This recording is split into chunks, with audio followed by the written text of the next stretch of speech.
Hi, everybody. Carrie and I are here today to revisit and go deeper into a topic that came up on one of our episodes a few weeks back.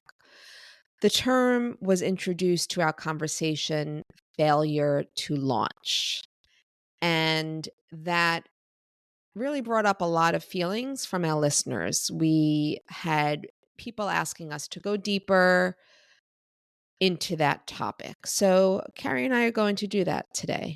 We're All going to take right. a look into the term, what it means. I know, Carrie, you Yep, have some strong opinions about that term. I do.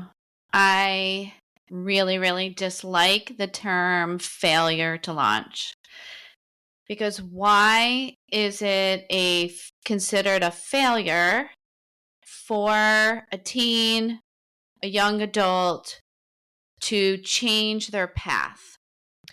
I just want to stop you one Sure. second.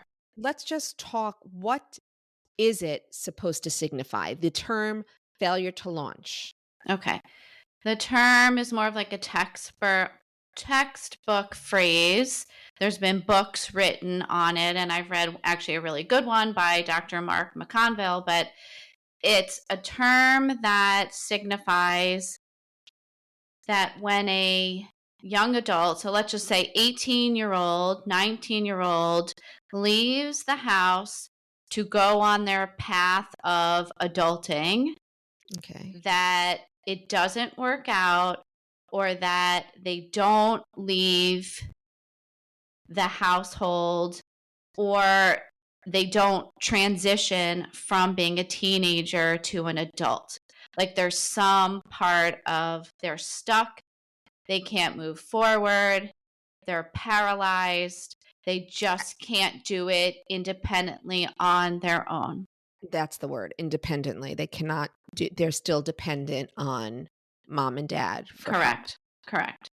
Okay. So let's look at it, right? Like, who said, right? I know there's a societal's rules about when you're 18, you should be entering young adulthood and you should be going to college, getting a job, going into the military, or doing something to be independent now from the teenager, being fully supported by your parents, right? Right. So Mhm. that's what society has said is normal. And I feel like as parents, right, when we go through the stages of child development, this is what we expect, right? This has been in our head because either we followed this path or we look around and others are following this path. So as parents, we have this expectation that this is what's going to happen. Yes. And we're seeing that that's not the case. Not every teenager is the same. Not every young adult achieves adulthood at the same time. And things are just taking a lot longer, and there's a lot of other different paths that our teenagers could take to getting into adulthood. So, Exactly. if I had to come up with a new term for failure to launch, I think it should be taking a curvy path, or my child is taking their time launching into adulthood. Like the word failure in front of all of it just puts such a negative connotation or a negative feeling on that, and it's a longer period of time now too, right? It doesn't What just is a longer happen. period? What is a So longer period of time? The launching from teenager to adult, right? It's right. a bigger span of time now. And a lot of that has to do with our learning as children, as teenagers, as high schoolers, as college students, if they choose to go to college. Social media plays a big part on the development of social skills and being able to actually be out there in the world to communicate with others independently. Mhm. And the world is a lot more expensive. So even if our children have the skills to get a job or go to college or whatever they choose to be doing to be productive in society, it's really, really expensive. Be able to afford to live on your own without rental support, without working multiple jobs, right? So what happens is the family unit stays involved a lot longer than in past years. Well, I also think there's something to be said for the amount of independence your child is allowed growing up, and are you the parent that has called to wake them up all through college? Are you the parent that that checks over all their schoolwork? Where do you draw the line? Where do we as parents transition out of their lives to allow them the experience of living as an independent young adult? Yeah. Well, I think we need to start the process earlier if we know that it might be taking a longer time to be able to give the time for modeling and demonstrating while they're living at home. If they're going to be successful when they're out on their own, right? There are definitely signs, and I think it comes down to the parents' level of comfort or discomfort in handing off some of these independent decision making areas, right? For example, right, when your child is in middle school, they are old enough to wake up on their own, Sure. right? So you Mhm. decide what that looks like in your family. Is it a cell phone alarm? Is it a regular alarm clock? Is it the parents coming in to wake them? Right? Some of these things have to be decided along the way and it communicated, right? This is how it's going to work now in our family. You're old enough to get yourself up at X time, or you decide when you know that we need to leave the house at 8 a.m., right? Have the child figure out and determine how much time they need before leaving the house to get themselves ready to it, rather than, and I'm guilty of it. I'm so guilty of it. When my kids Well, were in middle school, I told them what time they needed to be up and how they were going to wake up. you So know wrong. I would go back and do it all over. right, and as I'm listening to you, I feel like, in theory, that sounds wonderful, and I don't disagree with it at all, but you also know your children. I have my 2 older ones never really had a problem with waking up and getting ready. They were always pretty on top of it. My youngest, who is now a junior in high school, he does struggle with being able to wake up on time and get out of bed. Now, I and I don't know that there's a difference. Let me explain what I'm thinking. So, I it is not a struggle to wake him. It's not like he's like, "Oh, 5 more minutes," or "I can't do this," or it's not a fight. It's not like, "I don't wanna get out of bed. I don't wanna go to school." It's I walk upstairs, I'm hearing his alarm go off. I open the door and I'll say, "Hey, you up?" And he'll say, "Yep." And I go back downstairs, and then I don't hear him jump out of bed. "Hey, Jax, you getting up?" And he'll say, "Yep, I'm up." And then slowly I'll hear him get up and go about doing his morning routine. Okay, so I'm not stressed. We're not fighting. He's still getting up and he's still getting to school in time versus the mom who's yelling, "Get out of bed already. Get up. You're going to be late for school." Is there a difference? Am I taking something away from his independence by checking in to make sure that he's getting out of bed? All right. Well, I think it goes to why. Like, let's look at that. So, what is the result or the consequence of not being able to get up in the morning independently in, let's call it, eighth grade, right? What, you're late for school, Well, you might or you have a tardy, or are you reliant on your parents to drive you there are and they have somewhere to be? so there are other variables. Do your parents have to get to work? Are you in a carpool where somebody else is picking you up and then you're making them late?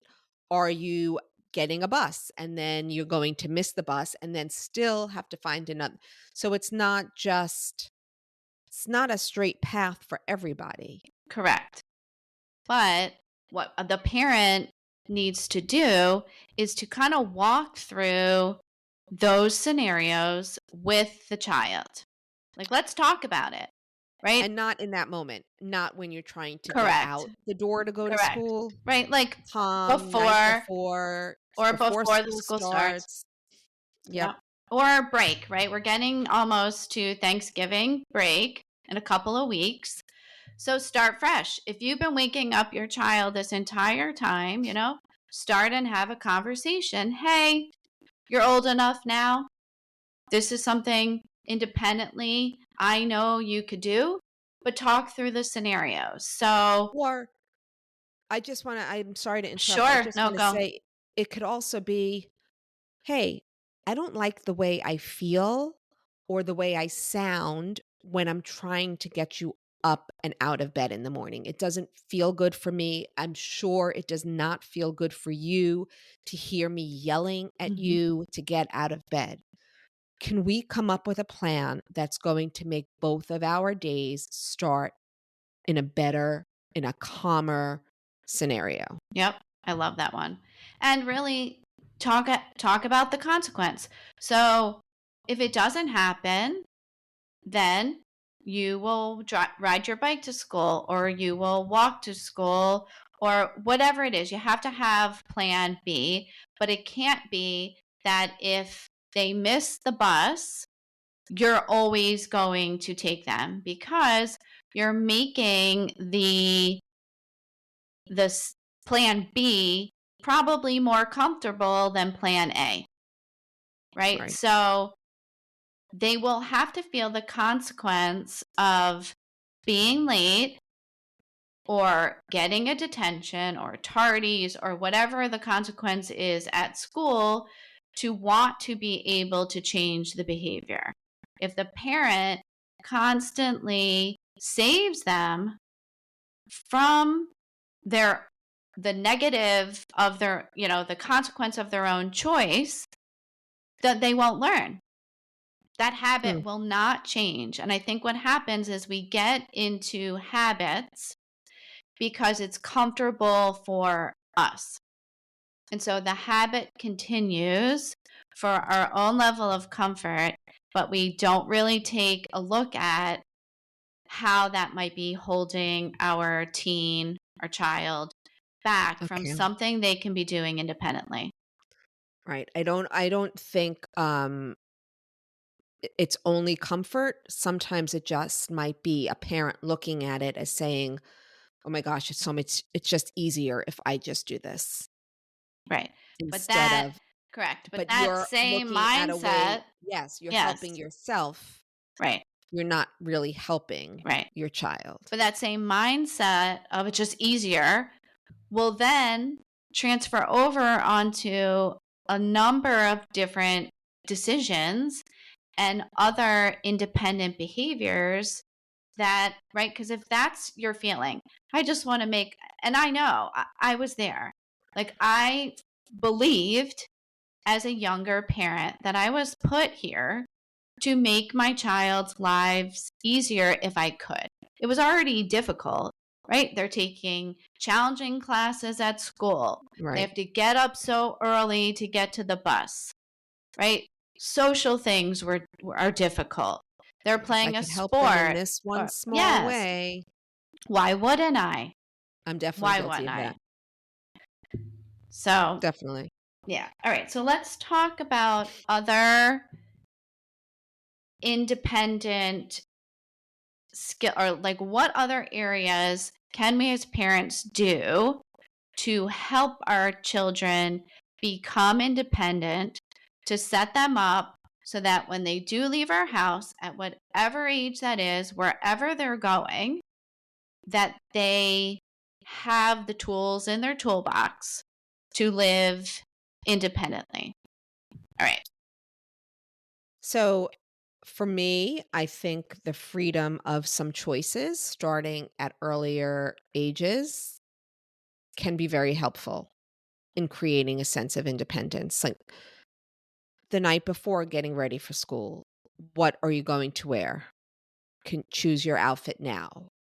Um, Something I happen to love that I think works really well also is when thinking about foods to eat. Like Mhm. what lets you get to choose a menu. If you do this with your kids, everyone chooses a meal and helps prepare it. Whatever meal they chose for that particular night, they're in charge of helping to prepare it. That's a great idea And it's a great skill because now you know that they're learning to to cook. cook and that something they'll be able to do. At least they have a certain number of meals they can leave your house knowing how to prepare for themselves. Right. And that transfers into making their own lunch, right? Yes. If you go to a school where you have to bring your own lunch, that lunch service is not provided, right? At what age do they start being responsible to make their own lunch, right? That's a parental choice. That's a family choice. Every family's different.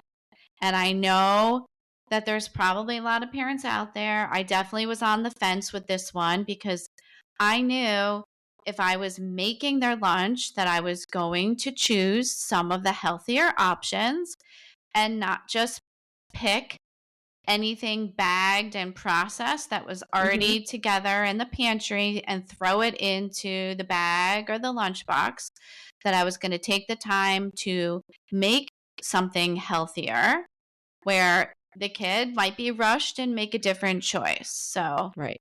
I So, know that's can get in the way of allowing your child that independent choice food. yes, I am still guilty of that one. I still make my junior's lunch for him. And I'm not, the truth of the matter is it's what you said before.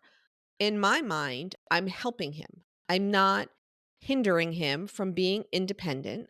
I'm just helping him get through the craziness of the morning. And here you go. Here's your lunch. Nice and easy, already prepared for you. Just put it in your backpack and Yeah. go.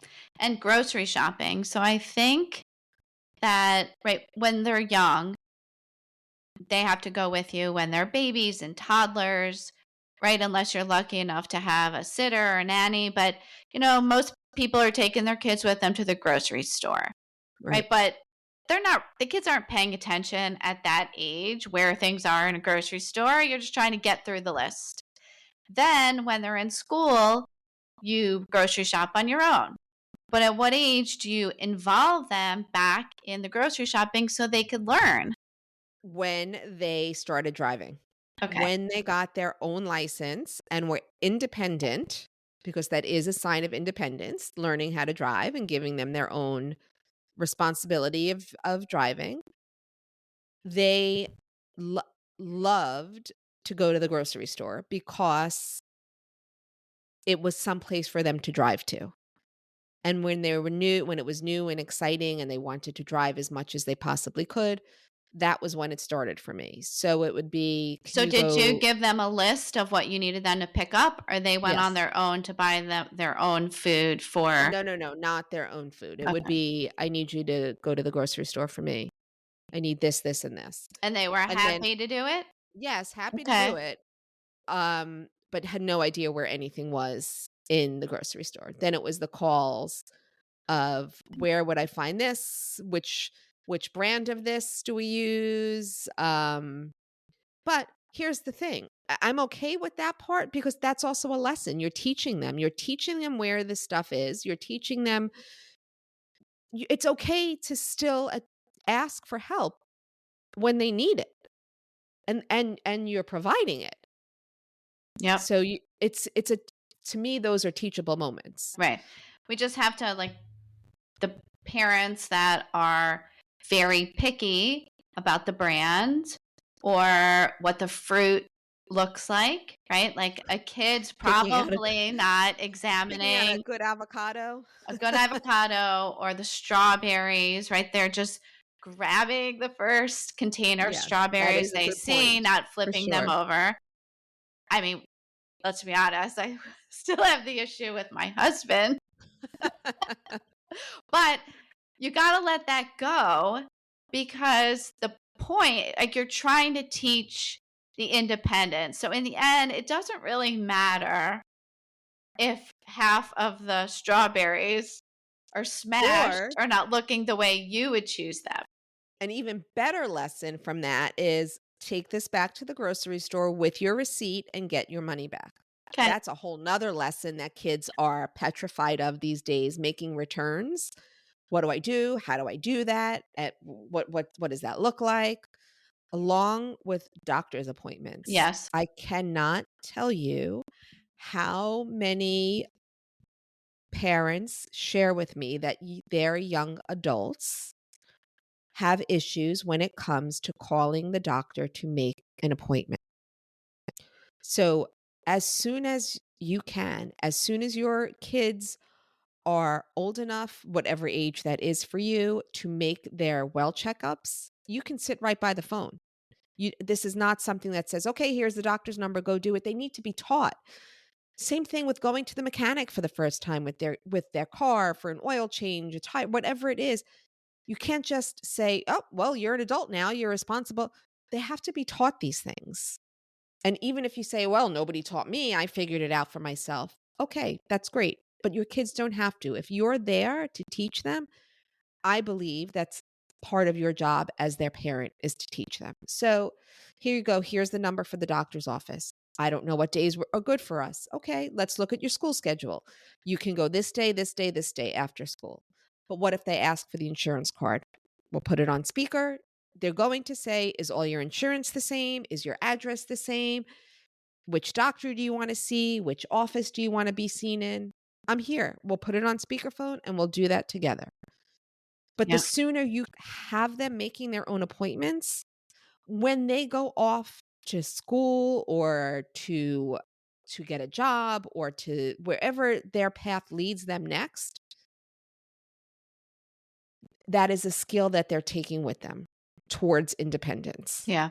And it helps with the transition to wherever they're going next when they leave your house, that these are habits that they've already built, because Yes. the habits go with them and it makes transitioning to a new environment easier, a little easier, because they already have these habits. And with the doctor's appointments becomes medication, right? So I believe that if your child's taking medication and is responsible for their own medication, they also need to be responsible for filling their own refills. Now, if they can fill their own prescription and get it locally where they are at school or living, whether they're still on your insurance or not, right? That's something they need to do for themselves, and they need to start paying attention to when they need to call in the refill if there isn't an automatic refill. Like, that's an adult responsibility. And the Yes. sooner you could teach it, right, not getting that screaming, panicky phone call that they're down to one pill and whatever it is, birth Right. control, ADHD medication, mental health medication, right? Like, we Yes. Well, understand yep. Mhm. it is a panic if they need to be taking it every day, and Right. missing a day could have consequences. But how else do they learn if they haven't been responsible Yes. for it along the way? I heard a line that you can give to your children when they start this adulting on their own, if they're confused or don't know what to do, I found that this is a can be very disarming if they meet with someone who's giving them a hard time. Something you can tell your children to say is, "I'm new at adulting. Please give me some grace." And I feel like that's a very disarming thing to say when you're all confused and you don't know where to go, and somebody might be giving you or them a hard time about, "How do you not know this?" or whatever it is. "I'm new to adulting. Can you please give me some grace?" That's great. I really love that. Like, I think if I was on the other end of either that phone call or that Yeah. conversation, it would actually make me giggle a little. And Uh-huh. so I And think you it would take would, a pause and say, yeah, "Okay, I'm gonna help you through this. This is what you need to do." yeah. And you hope that's what your kids are met with, but we all know that not everybody's going to giggle in their lifetime when they meet them. As we giggle. Can we, Cue the giggling. can they say that when they get pulled over for a speeding ticket? Why not? Try anything. "I'm so sorry, officer. I'm new to this adulting." That's a great one. I really, really like them. All right. Yes. Well, I think this Okay. is a perfect time to end this episode on that piece of advice. So I hope that all of these ideas that we talked about today have been helpful for our listeners that did write in and have some questions about failure to launch. But I also hope that it's been helpful for those of you who are not experiencing failure to launch and just listening because you have younger kids and Yes. would love some tips on what's coming down the line. Right. So, And what independence can look like from an early age. yeah. Good luck. As always, if you have any other comments or any other questions, anything you want us to go deeper with, please drop us a line at info@parentcoaches.com. Nope. Thanks, everybody. Info at parentcoachesunleashed.com. You forgot the Yes, unleash I part. did. I'm sorry. I It's apologize. okay. It's all right. Now you guys know. All right. Have a good one. Have a good one. Bye. Bye.